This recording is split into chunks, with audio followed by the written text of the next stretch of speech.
Joe Biden and the defund the police Democrats have turned our once great cities into cesspools of bloodshed and crime. There's never been anything like it. Here's my plan to restore law and order in our cities and throughout our country, frankly. First, because police forces have been gutted by Democrats' war on police, I will sign a record investment in hiring, retention, and training for police officers nationwide, so important.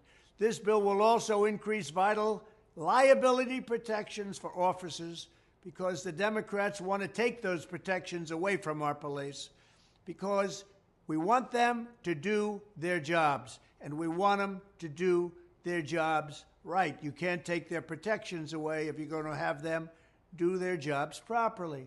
Second, to qualify for this new funding and all other Justice Department grants, I will insist that local jurisdictions return to proven common sense policing measures, such as stop and frisk. Very simple. You stop them and you frisk them. Strictly enforcing existing gun laws against convicted felons, cracking down on the open use of illegal drugs, and cooperating with ICE to get criminal aliens off our streets and get them out of our country. Third, we will go after the radical Marxist prosecutors who are abolishing cash bail, refusing to charge crimes, and surrendering our cities to violent criminals. They have surrendered like never before. I will direct the DOJ to open civil rights investigations into radical left prosecutors' offices, such as those in Chicago, LA, and San Francisco, to determine whether they have illegally engaged in race-based enforcement of the law.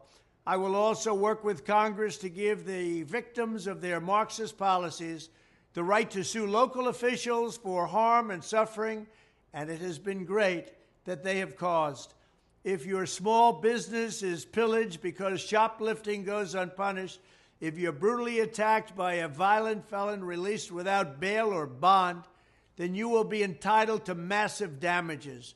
Fourth, I will order the Department of Justice, or some people call it the Department of Injustice right now, and Homeland Security dismantle every gang, street crew, and drug network in America. Every single one of them will be dismantled. We already know where these turf wars and drug dens are. We know who the people are. And we're going to charge them and charge the culprits with every crime that we can find. We're going to be fair, but we're going to be tough. We also need the death penalty for drug dealers. So important. And I'd add to that human traffickers, drug dealers and human traffickers. They get the death penalty. Watch it stop and stop quickly.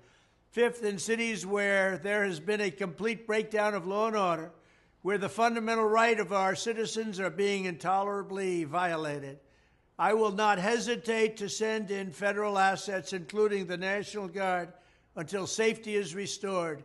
If Nancy Pelosi would have accepted our National Guard or our soldiers, you wouldn't have had January 6th. But she and the mayor of D.C. didn't do that. Sixth, we will end the leftist takeover of school discipline and juvenile justice. Many of these carjackers and criminals are 13, 14, and 15 years old. I will order the Education and Justice Departments to overhaul federal standards on disciplining minors, so when troubled youth are out in control, they're out on the streets and they're going wild, we will stop it. The consequences are swift, certain, and strong, and they will know that. Seventh, I will protect the right of self-defense everywhere it is under siege, and I will sign concealed carry reciprocity. Your Second Amendment does not end at the state line. In addition, I will, of course, fully secure the border, dramatically increase interior enforcement, and wage war on the cartels. We have never had a border so secure as it was just 2 years ago, and now our border is the worst anywhere in the world and possibly of all time. There's never been a country that allowed to happen what's happening in the United States right now, where millions of people are pouring across our borders. They come from mental institutions. They come from the prisons. They're all being let out so they can come into the United States. They're poisoning our country. We will also take back our streets from the homeless, the drug addicted, and the mentally ill. I will discuss those plans in much more detail very soon. That is how I will bring back public safety to America. I want to thank you. We're going to make America great again, and we're going to make America safe again.